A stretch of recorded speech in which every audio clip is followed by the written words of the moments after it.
ജീവനക്കാരന് 3 മാസത്തെ കുടിശ്ശിക ശമ്പളം നൽകുമെന്ന് ഉറപ്പ് നൽകി ബൈജൂസിന്റെ സിഇഒയും സഹസ്ഥാപകനുമായ ബൈജു രവീന്ദ്രൻ. സാമ്പത്തിക പ്രതിസന്ധി നേരിടുന്ന കമ്പനി പ്രതിസന്ധിയുടെ വക്കിലാണ്. ഓഫീസിൽ നേരിട്ടെത്തി ജീവനക്കാരെ കാണാൻ കഴിയാത്തതിൽ ഖേദം പ്രകടിപ്പിക്കുന്നുവെന്നും ബൈജു രവീന്ദ്രൻ പ്രതികരിച്ചു. തനിക്കെതിരായ ആരോപണങ്ങൾ നിഷേധിച്ചുകൊണ്ട് ബൈജു പോസ്റ്റ് ഇട്ടിട്ടുണ്ട്. ഇതിന് കമന്റുകളായി നിരവധി ജീവനക്കാർ ചോദ്യങ്ങളുമായി എത്തി. കമന്റുകൾക്ക് മറുപടിയായാണ് ബൈജു വാഗ്ദാനം നൽകിയത്.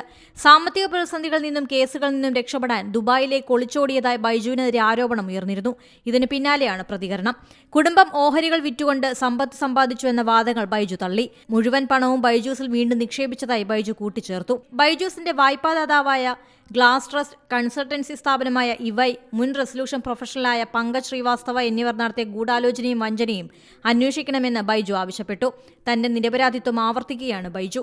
ശക്തമായ തിരിച്ചുവരവ് നടത്തുമെന്നും ബൈജു പറഞ്ഞിട്ടുണ്ട്.